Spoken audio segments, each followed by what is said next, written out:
Hey guys আজি লাইফৰ প্ৰথমবাৰ জিমত আহিলোঁ। তো ওপৰত আছে 3 তলা বিল্ডিং, তো তাতে আমি জিম কৰিম। তো আমি দুইটা ওপৰৰ পিনে গৈ আছোঁ জিম কৰিবলৈ। তো 1 নম্বৰ ফ্ল'ৰত আহি গ'লোঁ, চাব পাৰে। তো এতিয়া 2 নম্বৰ ফ্ল'ৰত যাম।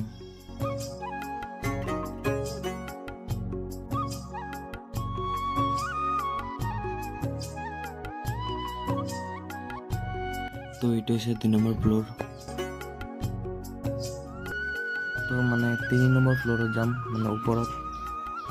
তো আহি গ'লোঁ ওপৰত, চাব পাৰে পূৰা এক্সাৰচাইজ কৰি আছে। তো ওপৰৰ ভিউটো কেনেকুৱা চাব পাৰে।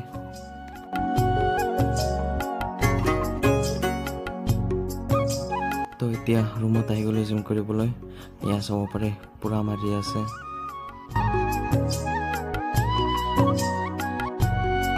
তো এনেকৈ মমো ষ্টাৰ্ট কৰি দিলোঁ।